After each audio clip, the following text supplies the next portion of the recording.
You see, money is not really ours to fuss over, like as if we owned, like we can't own that idea. It's just the way it is. So there's got to be a way that men and women could work around, however difficult it gets, whatever is making it difficult. It's very illusory. Now, the issue of, well, let's just leave some subject matter to itself and go general. How that, well, there's bondage, like slavery. I mean, yes, bondage, say, but with that in general, it takes your freedom away. And so the one, let's say now we get into relationships because that's what I think I was talking about. Did I mention men and women or something like that? Because that's what we're doing here. So, it's hard enough with, say, the things out there. Yeah, money the way it has it, and then let alone that, whatever it has us doing, if it has us doing anything, there's still, I've always said it's just like there's the moments that we share with each other.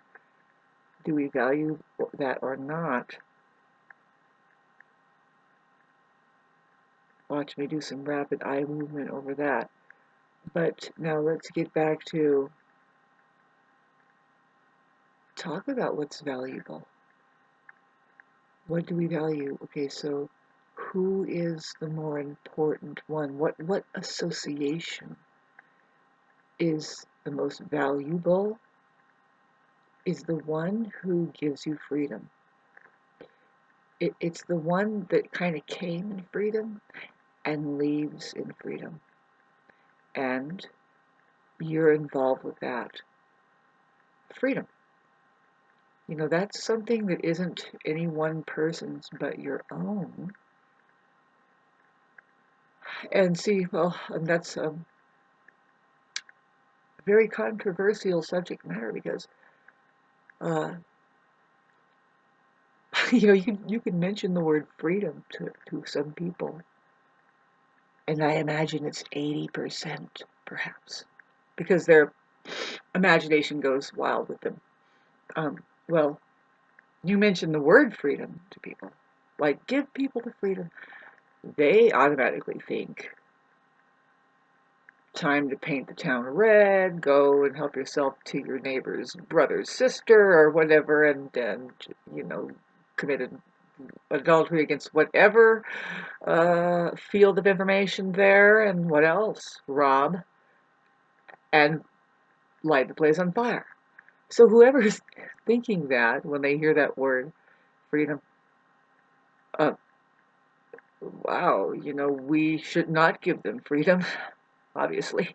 But yeah, for those who aren't so out of control, they would know that the way that you kind of, I was almost going to say take responsibility, but really it's like more like letting go. It's not as like people think responsibility is bondage, right? But not really. Um, that's your profound, um, profound duty, responsibility. It really is to become responsible to, to know that you're free, whether or not this, you're psychologically free. I mean, you don't have to. You're free to move away from feeling bad and feeling trapped. Maybe? Boy, this is 5 minutes into this, and I think there's some weather coming in, so I'm feeling all kinds of strange changes with the barometer and the atmosphere. And I should eat a little bit more. I'm kind of like 4 meals behind, which is good because I used to be like 325 meals behind, which is